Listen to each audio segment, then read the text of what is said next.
तो hey guys, I hope you are all good. और आज की इस वीडियो में अपना एक रिएक्शन देंगे पालघर इंसिडेंट पे, जो कि काफ़ी अनफॉर्चुनेट इंसिडेंट हुआ है अप्रैल 16, 2020 को, about mob lynching. Mob lynching किनकी हुई? दो साधुओं की हुई और उनके एक ड्राइवर की हुई। किसने की, कब की, कैसे की, इसमें गवर्नमेंट क्या कर रही थी, पुलिस क्या कर रही थी, इस पूरी चीज़ों की एनालिसिस हम इस वीडियो में करेंगे और अपना रिएक्शन देंगे। सो अप्रैल 16, 2020 को ये इंसिडेंट हुआ। तो आप सोच रहे होंगे कि हम इसकी रिएक्शन वीडियो 5 दिन बाद क्यों बना रहे हैं। असल में इसके पीछे एक दूसरी वजह है।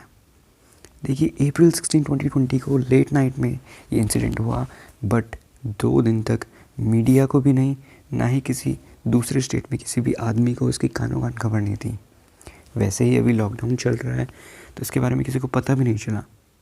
पर जैसे ही 2-3 वीडियो वहाँ से वायरल हुई, जिसमें 100-200 की भीड़ उन दो निहत्थे साधुओं को मार रही थी, लिंच कर रही थी, डंडों से पीट रही थी, वो भी पुलिस के सामने, पुलिस चौकी के प्रोटेक्शन के बावजूद, तब जाके पता चला कि लिंचिंग का इंसिडेंट हुआ है कहीं।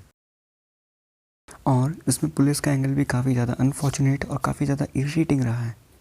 अगर आप पुलिस कमिश्नर की वहाँ पे बात सुने एवं डीएम की बात सुने, तो उनके हिसाब से वहाँ पे एक फ़ेक रूमर फैला था। फ़ेक रूमर क्या था? यहाँ पे 2 एंगल्स आते हैं।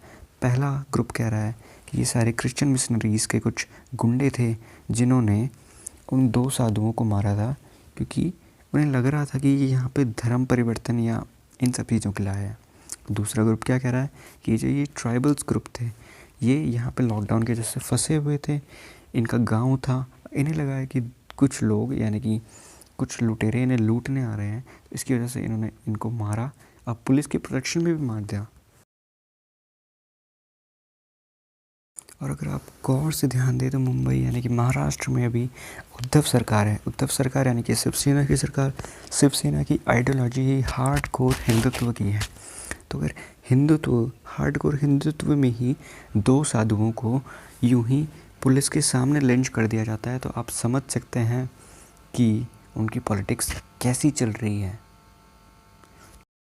इस इंसिडेंट में अगर आप मीडिया की तरफ से उसका पार्ट देखें, तो जो राइट विंग मीडिया है, यानी कि जिनको हम टीवीज़ में देखते हैं, उन्होंने इसे डिबेट्स बनाना स्टार्ट कर दिया है, इसके ऊपर ब्रेकिंग्स बनाना स्टार्ट कर लिया है, प्राइम टाइम्स में आने लगे हैं। बट मेरा रिएक्शन या फिर मेरा जो लॉजिक कहता है वो ये है कि इस इंसिडेंट को इतना ज़्यादा भी ना फैला दिया जाए। आई मीन अभी के सिनेरियो में हमारे पास काफ़ी ज़्यादा चीज़ें हैं जो कि पब्लिक तक जाना चाहिए। तो अगर आप इस समय में ऐसी न्यूज़ को इतना ज़्यादा पॉलिटिसाइज़ करने की कोशिश करेंगे, तो जो ऑडियंस है उसके मन में कम्युनलिज्म का फ़र्क आएगा। इसमें साफ साफ एक रिलीजियस एंगल है, इसको कोई डिनाई नहीं कर सकता। मैं भी नहीं कर सकता, आप भी नहीं कर सकते। बट इस समय पे इसको इतना ज़्यादा स्प्रेड करना, हद से ज़्यादा स्प्रेड करना, ये भी अच्छी बात नहीं है। अगर आप लेफ़्ट मीडिया की तरफ जाएं, यानी कि the print, the wire, scroll.in और सो कॉल्ड कुछ मीडिया हाउसेस हैं जिन्हें आप यूट्यूब में देखते हैं, टीवी में ये नहीं दिखेंगे आपको, ये आपको यूट्यूब में दिखेंगे। तो अगर आप इनको देखते हैं तो इन्होंने तो इस इंसिडेंट को छुआ तक नहीं है। तबरेज़ लिंचिंग, जो कि एक चोर था जिसको फेकली कहा गया कि इसे जय श्री राम ना बोलने के चक्कर में लिंच किया गया, और ये तो बिल्कुल साइडलाइन कर दिया गया कि इसने चोरी की थी। तो जब उसको लिंच किया गया था तो तब इन्होंने ही पूरा देश सर पर उठा लिया था। गुजरात में एक इंसिडेंट होता है एक सीट के लिए लेकर, और ये अपने पूरे हिंदुस्तान को लिंचिस्तान बना देते हैं। बट अभी यहाँ पे 2 साधुओं की, जिसमें से एक 40 ईयर ओल्ड था, दूसरे 70 ईयर ओल्ड थे, और एक ड्राइवर को पीट पीट कर 200 की भीड़ मार देती है, और ये कुछ नहीं कहते हैं। लिटरली एक वर्ड भी नहीं कहते। आरफा खानम शेरवानी जैसी कुछ सो कॉल्ड फेक रिपोर्टर्स, जो कि तबलीगी जमात के पीछे ऐसे पड़ी थी जैसे कि वो एक भगवान होंगे, उन्हें डिफेंड करने के लिए तो वो इतना बचे थे, और इन्होंने इनके बारे में एक शब्द नहीं कहा। प्राइम टाइम में ये इनका आया तक नहीं। सो ये इनकी सच्चाई है। रिएक्शन, एक काफ़ी अच्छा कोट है जो कि मुझे काफ़ी पसंद है, that secularism is a bitch yet surely it is a beach.